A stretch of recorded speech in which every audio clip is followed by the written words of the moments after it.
arrête d'utiliser les compresseurs. Salut, c'est Vince pour lemusicien.fr, j'espère que tu vas bien. Aujourd'hui une vidéo dans laquelle je sens que je vais me faire beaucoup d'amis, mais c'est important de parler de ces questions-là. L'idée, c'est que tu arrêtes d'utiliser la compression et les compresseurs. Quand on s'intéresse à la MAO, à la production musicale, on passe à un palier une fois qu'on a découvert les premiers prémices, les balbutiements, tout ça. C'est très vite on entend le mot compression, compresseur. Alors déjà on pense à cette grosse machine qui envoie de l'air et tout sous pression, tout ça. Bref, c'est un espèce de saint graal, c'est un truc dont on parle beaucoup trop d'ailleurs. C'est une des mamelles de la fameuse Loudness War, hein, la guerre du bruit, la guerre du volume. On va te dire, il faut absolument utiliser la compression pour avoir un gros son. Ça c'est le truc par excellence. Sauf qu'on utilise la compression à tort et à travers. On claque comme ça de la compression sur un peu toutes les pistes, justement pour faire claquer, pour donner du punch à nos pistes, pour faire ressortir des éléments, pour avoir le gros son. Putain, le gros son quoi, ouais super. Si t'es débutant ou on va dire intermédiaire et que tu n'as pas, comment dire, intégré ce qu'est vraiment un compresseur et comment ça fonctionne, il est très probable que tu mettes des compresseurs un peu à tort et à travers, que tu tournes un peu des boutons, puis mine de rien quand tu mets le compresseur, la piste elle sonne plus fort. Ça c'est pas mal quand même. Hein. Alors qu'en fait le compresseur c'est quelque chose qui est censé réduire le volume, hein, qui va réduire le volume d'un signal sonore pour réduire les écarts de dynamique, hein, l'écart entre le son le plus fort et le son le plus faible, pour avoir un son plus homogène. Sauf que toi quand tu mets des compresseurs, en général, ça sonne plus fort et tout, il y a un bouton gain, wow, tu le tournes, in your face, c'est top. Sauf que si tu fais ça sur toutes tes pistes, c'est trop in your face justement, et très souvent, ton son va être trop compressé. Et malheureusement, un son trop compressé, c'est un son qui perd beaucoup de son identité, beaucoup de son âme. Je sais pas si tu as déjà remarqué, les pubs à la télé ou à la radio, elles sont hyper compressées et elles sont hyper fortes. C'est très souvent en fait plus fort que le volume général, à la fois des émissions, mais même de la musique qui passe. C'est d'un coup ta coupure pub, pouf, tu peux pas le rater quoi. C'est parce que ça passe au-dessus. Pourquoi? Parce que toute la voix avec la bande son et tout, ils ont tout compressé, ils ont tout remonté le volume. C'est in your face, c'est dégueulasse. Sauf que ça fonctionne entre guillemets, ça joue son rôle de créer ton attention et de capter ton attention. Sauf que toi, ce que tu veux faire avec ta musique, c'est pas capter de l'attention avec un message commercial, c'est au contraire capter l'attention avec les subtilités de ta musique, les dynamiques, la progression, les contrastes, tout ce que tu passes des heures en fait à te faire chier à créer. Et malheureusement, c'est pas juste en mettant de la compression que tout ça va s'embellir. C'est un peu le problème, parce qu'on nous vend la compression comme étant le truc ultime à maîtriser. Et je dis pas, c'est très important on va dire de maîtriser la compression, mais c'est loin d'être le truc le plus important et le truc le plus essentiel. Vraiment cette idée que ça sonne plus fort donc c'est mieux, youhou, c'est une fausse conception quoi. Oui je mets un compresseur c'est plus fort, youpi dans son la carioca quoi. Faut prendre du recul sur notre pratique, sur les outils qu'on utilise. En fait la plupart des home studies, des gens qui font de la MAO aussi, des gens qui on va dire sont pas hyper avancés ou sont intermédiaires ou font les choses un peu à l'instinct. Voilà, il y a tout plein de profils différents et d'artistes différents, heureusement d'ailleurs. Mais disons que on a tendance à mal utiliser le compresseur. C'est vraiment un des trucs qu'on fait le plus mal, je trouve. Autant l'EQ, c'est beaucoup plus évident, on booste une fréquence, on entend direct qui perce un peu. En tout cas, quand on fait ça un peu à la truelle, on entend vite la différence. La compression, c'est quelque chose de beaucoup plus subtil. C'est pour ça aussi que c'est beaucoup plus compliqué à appréhender de prime abord. Hein. C'est un concept en soi qui est pas évident.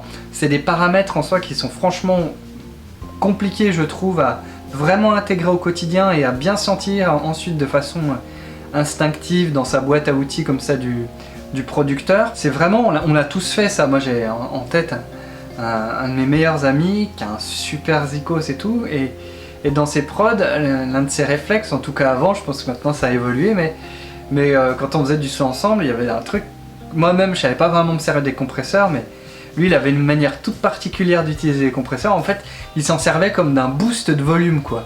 Il foutait un compresseur, il tournait des potards un peu au pif, puis surtout, poum, il montait le gain, parce qu'il y a toujours un potard de gain sur le compresseur, et oh, ça y est, j'entends enfin ma piste, tout ça quoi. Dédicace Kardec si tu me vois. C'est un truc, je pense, on l'a plus ou moins tous fait, cette idée qu'utiliser un compresseur, ça va vraiment avoir cet effet un peu magique de booster le signal. Malheureusement, en fait, c'est prendre les choses à l'envers, quoi. Le compresseur, il est là pour réduire un signal donné, un signal précis, dans une zone très précise, pour donner une homogénéité, pas facile à placer celui-là, à une piste, à un instrument donné. Parce que, par exemple, une basse, il va y avoir des impacts très forts, puis des impacts beaucoup plus doux, parce que malheureusement, t'es un musicien, tu joues pas de façon complètement homogène comme un robot. T'as pas la même vélocité sur toutes tes notes. Et donc, la compression est là pour donner un côté beaucoup plus uniforme et pour que, soniquement, on ait la même présence à peu près de la basse tout du long. Pour certains instruments, ça va être essentiel, pour d'autres, ça va l'être beaucoup moins. Donc ça aussi, c'est un problème qu'on peut se poser, c'est les gens qui mettent, et t'en fais peut-être partie, un compresseur systématiquement sur chaque piste. Je pense pas que tu utilises le compresseur d'une bonne manière, tu vois. Ça peut arriver de devoir le mettre sur toutes les pistes, mais si t'en es à devoir mettre des compresseurs sur toutes les pistes, c'est très certainement que tu as mal réglé tes niveaux, tes gains, et ensuite peut-être que dans le choix de tes sons, il y a quelque chose qui va pas, dans le choix de ton arrangement, il y a un équilibre qui naturellement n'est pas présent, que tu essaies de compenser pour un gros volume ou je ne sais quoi avec la compression. Et la compression, elle est surtout là pour donner de la présence aux pistes, donner ce côté un peu in your face, ok, pourquoi pas, sachant qu'il ne faut pas l'utiliser pour toutes les pistes, justement. Si tout est in your face, finalement plus rien est in your face. L'idée d'avoir quelque chose in your face, c'est d'avoir des éléments, justement. D'avoir peut-être une rythmique hyper percutante, une voix qui est là devant, tu vois, mais si tout est devant, il n'y a rien qui ressort. Voilà, pour toi c'est là. Et vraiment, je pense qu'il faut arrêter avec cette idée de « Attends, je mets des compresseurs, j'entends mieux mes pistes. » Voilà. Et c'est avec ça que je vais avoir un gros son. Non, tu vas avoir un gros son si tu as un mixage qui est équilibré, qui est bien fait, il y a un titre qui fonctionne bien. Ensuite, tu peux donner du punch à tes pistes, pas à toutes, parce que sinon tu perds l'intérêt justement d'utiliser de la compression. Et encore une fois, la compression, c'est un outil qui est contre-intuitif. Tu réduis pour augmenter le volume derrière, tu vois. Ça sert à rien de mettre un compresseur pour tout de suite augmenter le volume. Le compresseur, vraiment, il compresse le volume. Il compresse des pics de volume.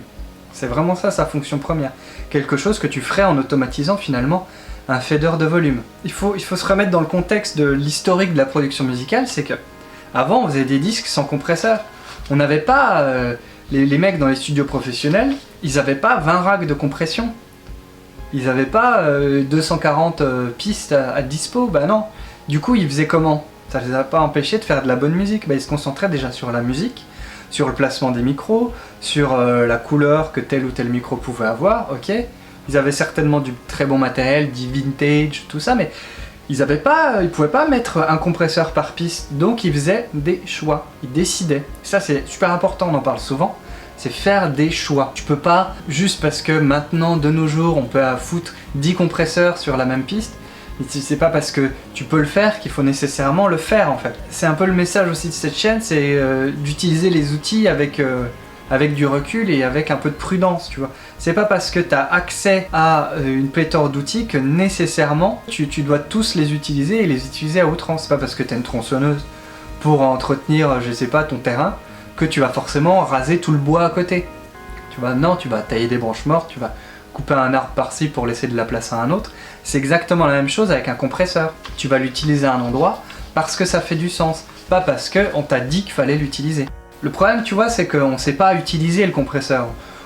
Ou on en a une vague idée, mais on ne comprend pas concrètement comment ça fonctionne. Et c'est un truc qui s'apprend avec le temps, avec l'expérience, qui s'intègre dans ton oreille, dans ta trousse à outils de producteur, et dans ton oreille de producteur, de mixeur, qui s'intègre avec le temps et qui est beaucoup plus subtil à intégrer, je trouve, que des outils comme l'EQ, où voilà, c'est une sorte d'évidence qui va arriver. Là, c'est beaucoup moins le cas, c'est une question de ressenti, parce que très souvent, le compresseur, je l'ai déjà dit, mais modifie la perception du volume, et il y a une différence entre le volume réel et le volume qu'on ressent, et c'est beaucoup plus compliqué d'entendre une différence d'1 dB sur telle ou telle piste, que d'entendre un boost ou un cut dans telle ou telle zone de fréquence. C'est pareil, on dit, alors je vois souvent passer des trucs style... ce compresseur là, il va bien colorer ta piste, tout ça, ça va vraiment donner du grain à ta piste et tout, mais il y a plein d'autres trucs qui peuvent donner du grain, les saturateurs, les overdrive, tout ce qui est un peu distorsion, ça aussi ça donne du grain. Tout ce qui est aussi, même au sein du même compresseur, savoir utiliser l'attaque et aussi, voire surtout, le release. C'est un truc qui peut changer la donne complètement sur une piste, ça va vraiment modifier le son de ta piste. Mais ça, si tu sais pas te servir d'un compresseur, bah t'en as pas l'idée. Du coup, qu'est-ce que tu vas faire? Tu vas dire, ah putain, j'ai vu ce plugin là, et ben je vais le mettre sur ma piste parce qu'il va donner de la couleur. Mais peut-être tu peux obtenir le même résultat en utilisant tes plugins qui sont déjà dans ton Logic, ton Ableton Live. En connaissant ton outil, en sachant l'utiliser, tu peux très bien arriver, sinon à un résultat similaire, à un résultat qui s'en rapproche. Économiser du coup des sous aussi, au passage, ça fait pas de mal. Avant de mettre un compresseur sur ta piste, je pense qu'il faut te poser la question, en quoi en ai-je besoin? Est-ce que j'ai vraiment besoin de ce compresseur? Pourquoi je veux mettre un compresseur sur cette piste? Tu vois? Pourquoi concrètement? Est-ce que c'est juste une question de volume? Parce que le volume, c'est pas le compresseur qui règle cette question-là. Le compresseur, il est là pour la dynamique de la piste, pas pour le volume. Et je crois qu'il y a une vraie confusion avec ça. Donc pourquoi j'ai besoin d'un compresseur sur ma piste de basse, sur mes drums, tout ça? Et ben peut-être sur la basse, pour ce que j'ai dit tout à l'heure, pour avoir une présence plus homogène, pour compenser les sons plus forts avec les sons plus faibles. Donc pour baisser les plus forts et puis augmenter le tout, histoire d'avoir un truc plus homogène, plus présent, plus linéaire aussi, surtout sur ce genre d'instrument-là, c'est important. La compression peut effectivement donner un peu de punch hein, sur une track de batterie et tout, ça peut être sympa de faire claquer la snare, ou lui donner un côté un peu plus aspiré avec le release de ta snare qui est un peu plus long, tout ça. Ok, donc tu te poses la question en fait, tu le fais pas de façon systématique, ça c'est super important. Ensuite, il faut savoir comment tu l'utilises. Hein. Tout ce qui est threshold, ratio, attaque, release, knee, gain ou make-up gain, tout ça c'est des potards qui ont une énorme incidence sur le son et sur la manière dont va fonctionner le compresseur. Ça sert à rien de booster le gain si t'as pas touché au threshold par exemple. Ça va juste booster le gain, ça va pas faire autre chose que ça. C'est pour ça qu'il faut vraiment se méfier de la confusion entre volume et compression. Si tu sais à quoi correspondent les potards, si tu sais comment ça sonne au final quand tu tournes tel ou tel potard, là ok tu peux l'utiliser en conscience et là c'est bon. Tu t'es posé la question, tu sais comment l'utiliser, et ben vas-y, en avant Guingamp, mets le compresseur, tritouille, cherche, explore, et là tu vas avoir des vrais résultats. Parce que tu le fais avec mesure et avec réflexion. Alors si jamais tu vas aller plus loin sur ces questions de la compression, j'ai sorti une nouvelle formation qui s'appelle Comprendre la compression. On avait déjà vu comprendre l'EQ précédemment, ce coup-ci on passe à comprendre la compression. C'est l'étape suivante si tu veux, c'est pour ça que j'ai commencé par l'EQ. C'est parce que pour moi l'EQ est plus importante que la compression. C'est mon avis à moi, je suis prêt à en débattre.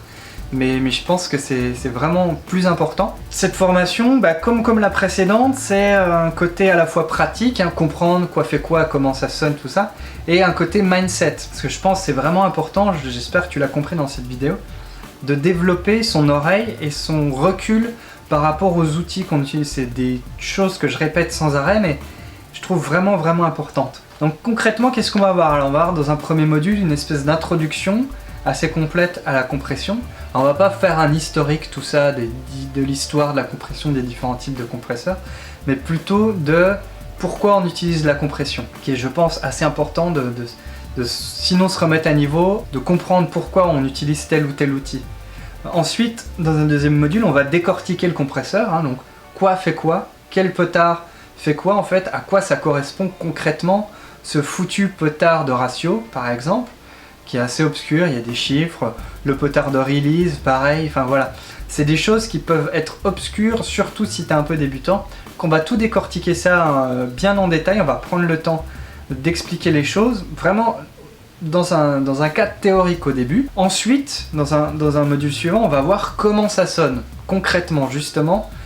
Une fois qu'on a compris les éléments, à quoi ça correspondait, on va pouvoir ensuite appliquer ces connaissances dans un contexte et écouter surtout comment ça sonne, parce que c'est là à mon avis le point central, c'est comment un compresseur sonne quand je baisse le threshold justement, quand il va augmenter la quantité de signal qu'il va compresser, ou quand j'augmente le ratio, donc avec quelle force il va réduire le volume, si j'augmente l'attaque, etc., qu'est-ce qui se passe concrètement sur tel instrument, sur une batterie, sur une basse, sur une voix, tout ça. Donc ça, on va voir des exemples concrets comme ça de comment ça sonne et comment j'affine mon oreille, j'affûte mon oreille pour justement bidouiller ensuite le compresseur en conscience, en ayant un vrai ressenti et pas juste une impression d'eux, mais en comprenant ce qui se passe quand je pousse tel ou tel potard, sachant vraiment quel effet ça a.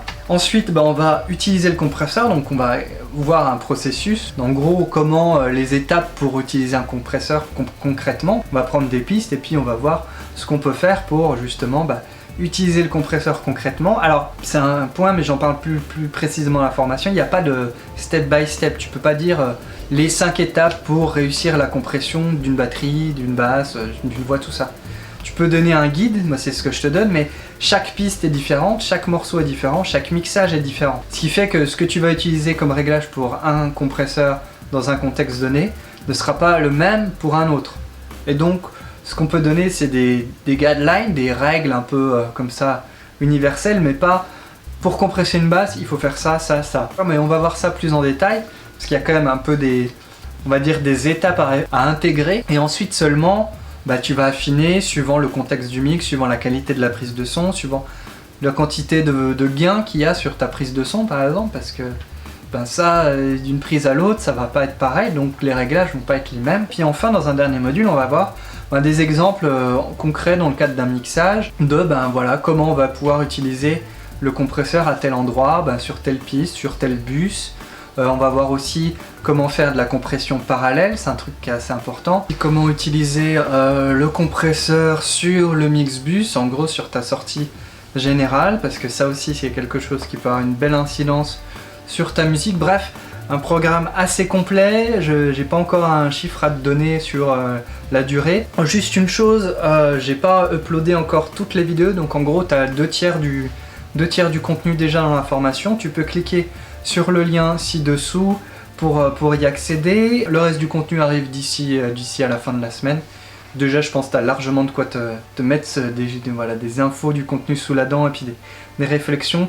Parce que tout ce que je fais, que tu prennes la formation ou pas, c'est pas important en fait. Ce qui est important, c'est que tu utilises les outils en conscience, que tu les mettes au service de ta musique, que tu mettes tout ton bagage technique, théorique, tout ça, au service de ton instinct, de ta créativité. Et en gros, plus tu vas connaître tes outils, plus tu vas comprendre l'incidence de tourner tel potard, de mettre tel effet sur ta piste, tout ça, plus ça va devenir instinctif, plus ça va s'intégrer dans ta pratique, on va dire quotidienne, plus en fait cet outil va faire partie de ton bagage, et plus ça va être facile pour toi de rester dans la musique, parce que souvent quand on est dans le home studio, avec le logiciel, tout ça, on va passer beaucoup de temps finalement sur des points techniques et on va sortir de la musique. Malheureusement, je trouve ça vraiment dommage, donc tout ce que tu peux faire pour comprendre les outils va vraiment servir ta pratique musicale et la musicalité finalement de ton workflow, de comment tu crées la musique. Et c'est là finalement tout le message de ma chaîne. Fais plein de musique, mais fais-le